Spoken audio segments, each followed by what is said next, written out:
ziua! Sunt Marin Sorescu și vă invit să-mi fiți alături la o nouă ediție a emisiunii Orizonturi Culturale.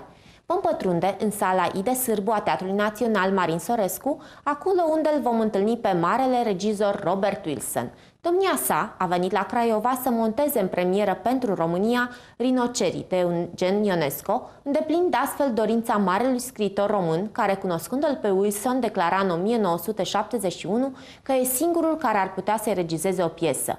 Iată că acest lucru se întâmplă astăzi la Craiova. Să-l cunoaștem, deci, pe Robert Wilson și să aflăm cum se naște un spectacol grandios, Rinocerii. Why have you chosen this particular play for Craiova? Well, first of all, I was asked to do it, so. And then I came here a few years ago when I did Shakespeare's Sonnets, a production I had directed and designed with the Berliner Ensemble. And the theater, it's a beautiful theater. And when I was very young, I had met Eugene Ionesco, and he came several times to see my first major work in the theater, which was in Paris. It was a play that was 7 hours long and silent.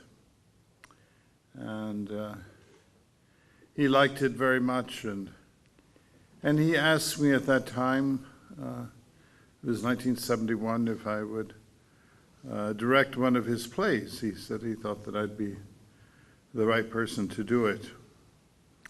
And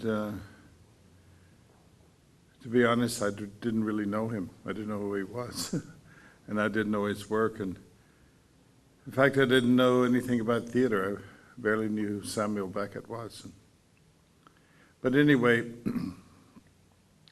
a few years later, we met again, and we had lunch at his apartment, and there was someone there that interviewed us and photographed us, and it was published. And he said again at that time, I think that Wilson would be the right one to direct my work, that for him often it was misunderstood. As it turned out, I never did. And then when it was proposed that I direct this play, The Rinoceros, I thought maybe it was the right time to do it in the right place. He being a Romanian and to create a work here. So those are the reasons, some of the reasons I did it. And what can you tell us now when you are preparing for the premiere? Do you think you are the right person to direct one of these plays?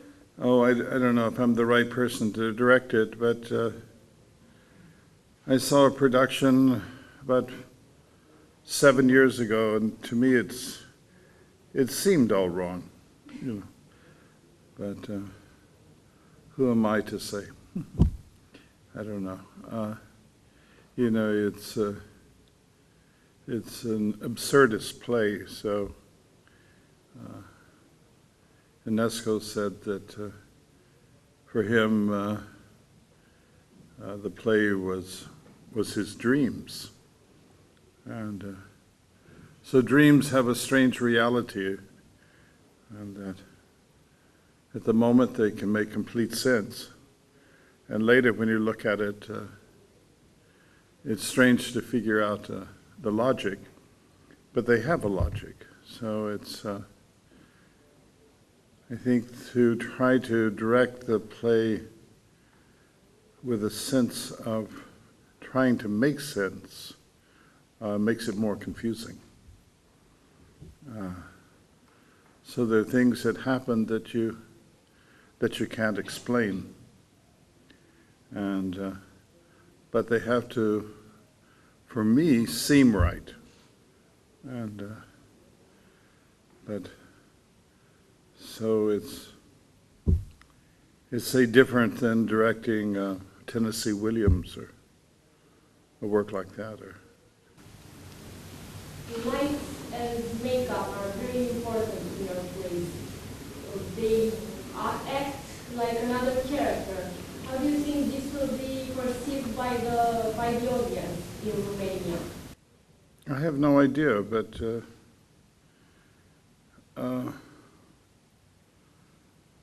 Albert Einstein said light is the measure of all things. And without light, there's no space. So we turn all the lights out in this room, and it's a different space than if I light only this bottle of water. And so, or if I make the room very bright, or if I light the back wall and turn all the lights out, I'm in silhouette. So it's what creates the space. And so I always start with light. And makeup is, for me, very important because my techniques are not coming from a naturalistic theater. I hate naturalistic theater. I think that to act natural on stage is a lie. And an actor who thinks he's being natural on stage, it always looks so artificial. So if you accept it as being something artificial, then you can be more honest about what you're doing than try to pretend you're being natural. So makeup is something that allows me to hear better because I see better. My work is close to the work of more 19th century or the silent movies. If you see Charlie Chaplin, you see Buster Keaton, it's not naturalistic at all. It's all dance, it's all timing. And the eyes are, like in silent movie, or our language that we've forgotten in theater today. The kids go to drama school and they're taught psychology and all this stuff that's in their head. So when they get on stage, that's what it looks like to me. So people thinking. This kind of thinking happens with the body. If you see, look at Keaton. The whole body is thinking. He does almost nothing with his face, but the body. So the mind is a muscle in that sense. If you move, it's a way of feeling and thinking. And it's not just mentally. So it's closer to animal behavior. Look at the dog. Look at the dog when he walks to a bird. His whole body is listening. The tail, the back, the way the foot touches the ground. He's not just listening with his ears, but the body. The body is listening. You know, bats flying in daytime can't see. They're blind. And they see by hearing. So in this way, ideally, the actor sees by listening. And so often the actor, conductor, musician, they don't listen, so therefore they don't hear. I hear the man walking here. I hear the saw outside. I hear myself breathing.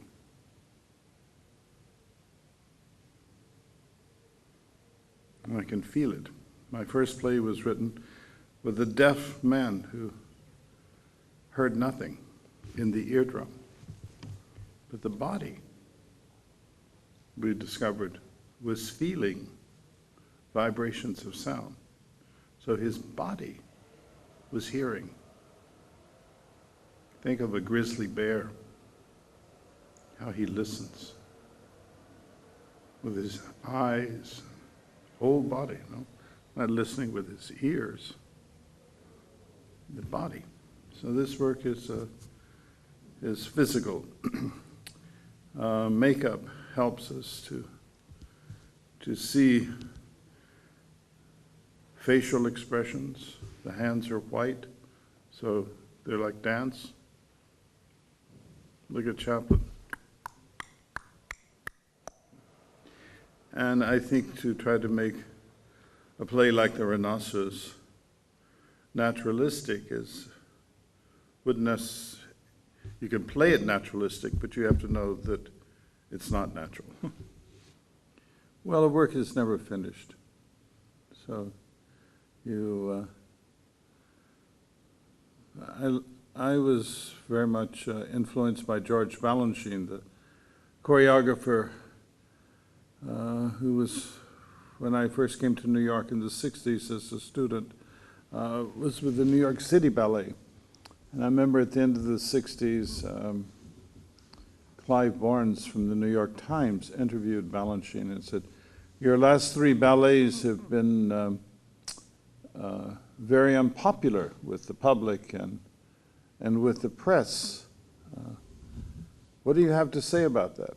He said, "Oh, give me some time and maybe there'll be masterpieces."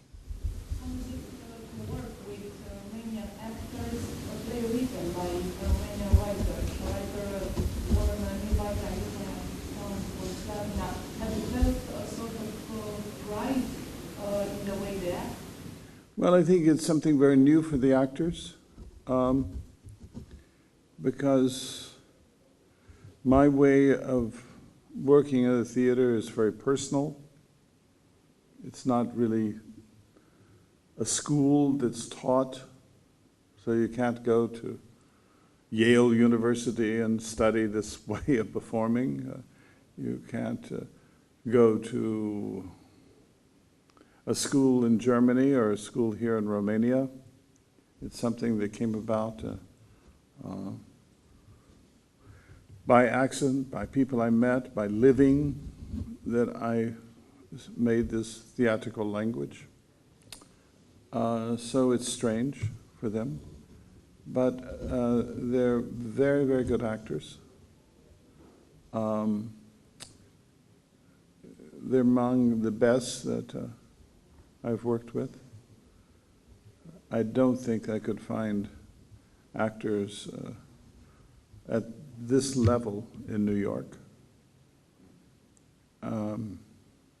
Certainly not in France or Italy or England. And the one thing that they have is humor. See, that's the English are so boring, right? They have almost no humor. Germans have no humor. So the French, I don't know. To me, it's all in the head and everything. So the actors here are better from my work than, say, the average actor you'll find in New York or Germany, because of that. And that's the most difficult thing to do in theater is humor. You know, tragedy is much easier. But who wants to go to see a play this tragic, this depressing? So that what is necessary is that you, whatever you do, you can find light. If I take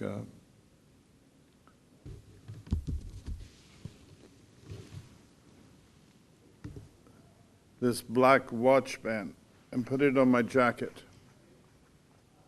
that's one thing. right? But if I take the white Kleenex and put it here, that's another. The black is now blacker because of the light. So your darkest moments need light. And I think that's something that makes them exceptional, that they have their sense of humor. And that's so lacking in theater training. I mean, you can't really teach it, but you can become aware of it so that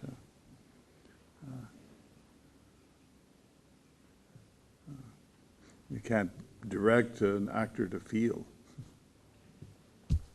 But some people do and some people don't. And it happens, I think, also in a culture and a tradition or something.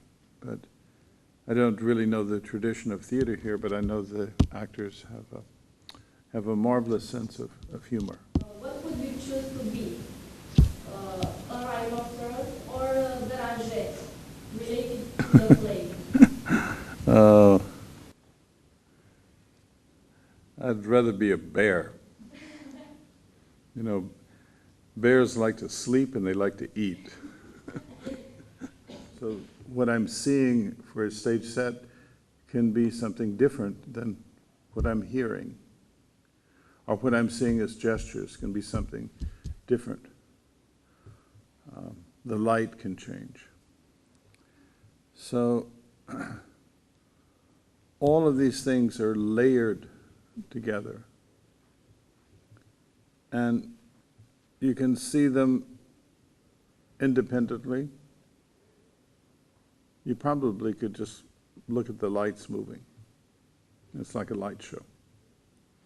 Or you could watch it just the movements. It's a silent play. Or you could listen to it like a radio. As you'd hear a radio play. So they can work independently. But when you see them together, in an ideal situation, they reinforce one another without illustrating. If you listen to the radio, you're free to imagine, what does the actor look like? What does the room look like? So your visual screen is free to imagine whatever. If you see a silent movie, you're free to imagine the sound, the music, the color of the actor's voice, or whatever. If you're watching television and you turn the sound off and you watch the TV, you become much more aware of the movement of the news broadcaster. You see twitching of a lip or a nervous finger moving, because you're concentrating visually. So this work is a little bit like taking a radio play and putting it with a silent movie. So that in the ideal sense, there's more space for your imagination.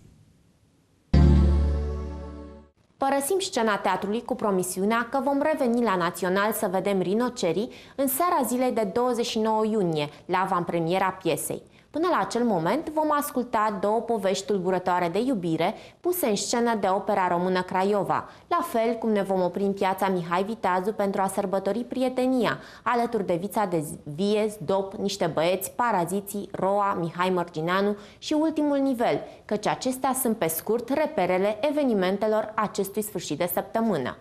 Cu alte cuvinte, sâmbătă 21 iunie de la ora 19 sunteți invitații Operei Române Craiova la Cavaleria Rusticana și Paiațele. Seara se va deschide cu Serenada siciliană, celebra opera lui Pietro Mascagni, Cavaleria rusticana, într-o excelentă distribuție din care fac parte Diana Dimitriu din București în rolul Santuța, tenorul Nicola Chitanovski din Serbia în Turidu, Ioan Cherata în rolul Alfio, Florentina Soare Lola, Adriana Alexandru din București în Mama Lucia. În acea seară, publicul iubitor de operă va descinde muzical în satul Mantalto din Calabria, sudul Italiei, pentru a trăi emoțiile uneia dintre cele mai tulburătoare povești de iubire, Paiațe. Opera îi are în distribuție pe Nicola Chitanovski din Serbia în rolul Canio, Lăcrămioara Cristescu de la Opera Națională Timișoara în rolul Neda, Ștefan Ignat din București în rolul Tonio, Florin Ormerișan, debut în rolul Bepe, Ioan Cherata și Bogdan Olaru. Spectacolul, regizat de Tamas Ferca din Austria, este interpretat integral în italiană și subtitrat în limba română, iar la pupitrul dirijoral se va afla Alexandru Iosub. Piața Mihai Viteazu din Craiova va fi vreme de 2 zile, sâmbătă 21 iunie și duminică 22 iunie, locul în care se va celebra prietenia, prin serie evenimentelor Zilele Prieteniei Bergambir. Vița de vie, Zdob, Schenk și niște băieți îi vor urca pe scenă sâmbătă, în timp ce Paraziții, Roa, Mihai Mărgineanu și Ultimul Nivel vor fi artiștii cu care publicul va cânta la unison în seara de duminică. Pe durata concertelor, craiovenii vor deveni mesagerii prieteniei și ai faptelor bune, alături de artiștii care vor promova spiritul amiciției și vor împărți gânduri pozitive. În ambele zile de concerte, startul se va da la ora 16, iar intrarea va fi liberă. Și pentru că Zilele Prieteniei Bergambir încurajează muzica bună, și trupele prietene locale au ocazia să se afirme pe scenă, selecția lor făcându-se de fani și de amici în urma unui concurs desfășurat online. Astfel, în ziua de sâmbătă, craiovenii vor asculta pe Up to 11 și The Case, iar duminică trupele Days of Confession și Proiectul Tivadar sunt programate să deschidă evenimentul. Spiritul prieteniei va fi răspândit după Craiova și în alte orașe, București, Ploiești, Arad, Alba Iulia, Brașov, Galați, incursiunea prin țară încheiindu-se printr-un concert spectaculos în data de 16 august pe cea mai mare plajă din Constanța. Mulțumesc frumos pentru atenție, sunt Mirela Marinescu și vă invit să-mi fiți alături și săptămâna viitoare la o nouă ediție a emisiunii Orizonturi Culturale. Să aveți o zi frumoasă!